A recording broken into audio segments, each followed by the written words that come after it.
Good morning, guys, from the Philippines. This is Andy with AMR Servos, and I'm here at the track again for another day of practice. I was here yesterday and did some setup changes to my Sparko F8, and it's even better than it was last weekend. Here's my buddy driving his S-Works 35-4, and just want to give you a quick peek of the layout if you haven't seen it yet. So let me show you the changes I made. So on the C-hub, I went to the outermost hole, and here I went to the rear hole. And also what I did was, which helped me significantly, is I'm now able to use the most inner hole on the C-block. And what I had to do was I grinded the arm a little bit to where I could use that inner hole, which allowed me to narrow the pivot even further. That made a huge deal for me. That really changed the car, just moving to that narrower inner pivot. And on my setup sheet, I show that you can't use that, and you can't use it unless you grind the front of the arm. And it works best for me with the wide arm configuration. I tried the short arm configuration, but unfortunately I'm using these 6.5 hexes, which probably give me a little bit too much negative offset. If I ever get an opportunity to swap these hexes out, the short arm configuration will probably work better with the narrower pivot. And last night I went down on weight and oil from 42.5 to 40. I used TLR oil, so that's 40 weight in the front, or 40 weight in the back, and 45 in the front. I left the 45 up front, but I lowered the weight and oil, which allowed the car to jump a little bit lower because it was jumping a little bit higher than I wanted. So now the car is pretty dialed. It's just getting some good tires and more practice time. I don't think I'll be doing any more further setup changes today. And let me tell you, these VRP game changers are working as they should. They're plush in low speed and got tons of pack in high speed. So I'm not bottoming out where everybody else is bottoming out. So a lot of people don't land on the face of this jump. They're overshooting it, and they're always bottoming out here and here. And there's a double here, and you gotta hit the gas. See, he's coming off right there. A lot of people bottom out right there in the rear end, and I'm not bottoming out with the game changers. It's allowing me to gain some speed there in these two areas especially. So I'm loving them, you know, and if you have the opportunity to give them a try, I highly suggest them. They come in, normally my set came in 6x1.3, 6x1.3, so I drilled out the rears to 1.4, and they've been awesome. They are doing exactly what they're supposed to do.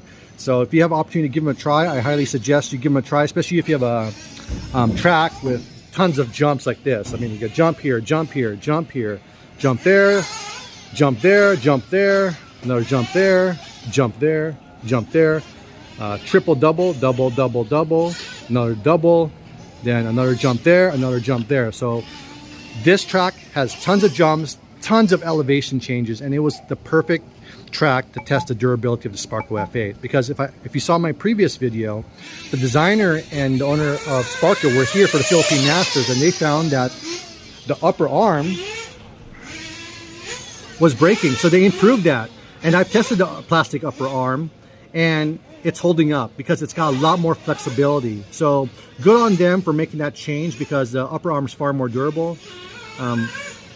You probably are asking yourself, where's the upper arm? I don't run the upper arm. I was running it last weekend to test it, but I've gone back to my turnbuckle conversion because it is easier to drive. I even removed the carbon braces from the upper arm, and it made it a little bit more forgiving, but not as forgiving as running the upper turnbuckle. And I'm not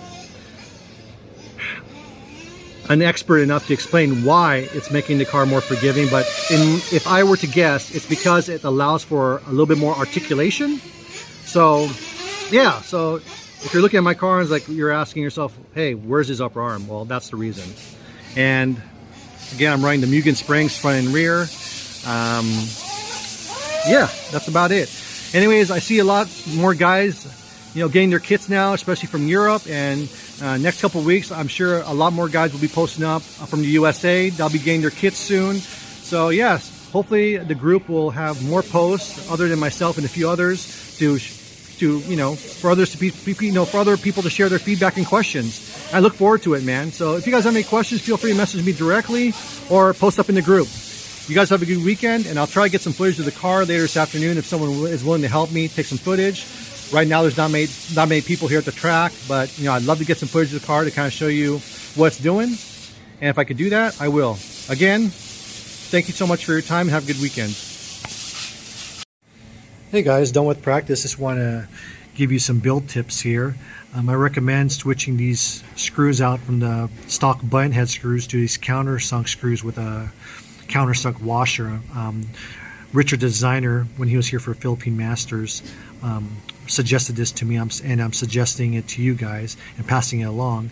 And also Loctite these two screws here because they've backed out on me a couple times. So tying this up real tight and put some Loctite here and here, and also at the bottom screws here for the steering post on the bottom of the chassis, as well as the center brace bolts here and here. And obviously you want to add some Loctite for your motor mount screws on the bottom of the chassis here. Those are screws that have been backing out on me during practice, and I've learned my lesson, so hopefully no one else makes the same mistake as I did and did not Loctite those bolts there. Other than that, most of the screws, the rest of the screws have been staying in place without an issue. All right, you guys have a good weekend.